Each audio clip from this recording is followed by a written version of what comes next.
Hello. Oh, that's better. You can see me. Okay. So, end of the day, and I am a bit tired, so please forgive me. But I just wanted to connect in as part of my regular hope that I'm going to be able to help inspire people to connect in regularly and give them some inspiration with which to do it. And also for you guys to connect in with me on my own journey of making sure that I regularly connect in. So thank you for giving me the impetus and the kick up the bottom with which to do it. So tonight I went to a really wonderful talk by a lady called Lynn Thurman about goddesses, and we did a really wonderful meditation. It's actually part of a group that one of my friends, Nikki, runs in Chandler's Ford. And I do feel that it's really important for all of us to kind of take some time out where we kind of dedicate time to doing this type of thing. If you think about the traditional thought of going to church for an hour a week, you know, there's no reason why you can't go to a talk or go to a group of, you know, where other people are spiritually minded just for an hour. It's not much just to set aside. And really, you're not setting it aside for God or for anything else. You're setting it aside for yourself and just for your connection. So if you can, I'd really recommend you try to set a little bit of time aside. And it's nice to get away and not have to think about putting the kids to bed or, you know, doing the washing up and that type of thing. Somebody else can do that. So I had a really, really wonderful meditation, which Lynn took us through. And me being me, I kind of wandered off quite early on mentally, because that's the sort of thing that my guides do with me. However, funnily enough, she, as part of the meditation, which I didn't hear because of where I'd gone, she took us to a temple, and I found myself in my back garden, my home being my temple, so I felt that was quite apt, and in some way I probably was following the meditation. And the idea was to connect us into goddess energy, and I really didn't know what to expect. So I've worked with goddesses. There's certain goddesses that have stepped forward for quite some time, so I was very open to getting in contact with a new goddess, and it was bizarre. So the energy that I ended up connecting in with, I've actually done a little bit of research, and it's a goddess called Serqet, an Egyptian goddess, and she is all to do with many things. She cured poisons. She's the scorpion goddess from ancient Egypt, and she actually helped birth Hathor from the goddess Isis. So there is an Isis connection with her. You probably see the lights change just because on my laptop I'm trying to get a photo of her up so I can just show you, so you can connect in. So you can see, obviously, the flash. Oh, there you go, it's better. Really beautiful image that I found online. That website, if you want to go and have a look at it. But an image which really resonated with me. This really strong, powerful, beautiful goddess. Now, the important thing to know about the goddesses, which Lynn touched upon tonight, is actually the fact that they won't want to work with everyone. So you may not find that Serqet wants to necessarily work with you. You may not find that she resonates with you. You may not find the Egyptian goddesses resonate with you. They do, for me. But I think the important thing is to connect into her energy and what she brought through.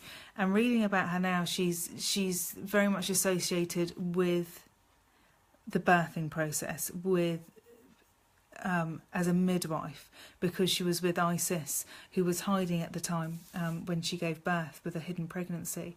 So she's got all these wonderful, strong female, companionship, female supportiveness at the times when you're really feeling your most vulnerable, and that connection between mother and child. So what the meditation happened, and I'll be honest, it was quite bizarre.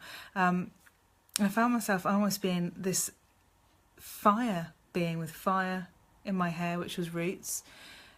Like rooted, I don't know how to describe it. All these roots are coming out and they were fire. It's fantastic. And I dug down in the earth and gave birth to what eventually became the scorpion. And the first thing it made me think of was my daughter, who is very strong, very independent, very on guard, as the scorpion was. Really sort of, she really likes to size people up before she makes her mind up about them. And so I was there almost jostling or having this power play with this scorpion before it decided to sit on my lap and to nestle in. My daughter is a scorpion, a Scorpio. So it really did totally make sense. And it then more turned into this baby, this younger baby of hers, which I was then nestling in my arms.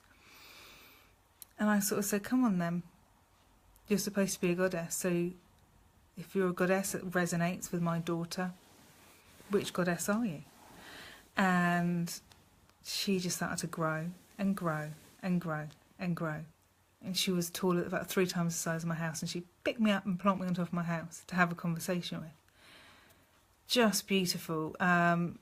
So it was about me recognising my daughter as my daughter, but also recognising my daughter as my equal, as my own teacher, as my own support network, as about her doing things in her own way, even though that isn't an easy way. It's sometimes that actually, you know what, I might have pulled all of that out, but do you know what, you need to clean it out anyway, mum.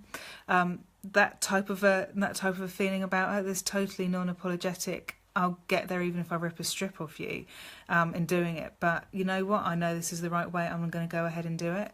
And really making me aware of her and my relationship with her, and how the two of us are here to support each other and learn from each other.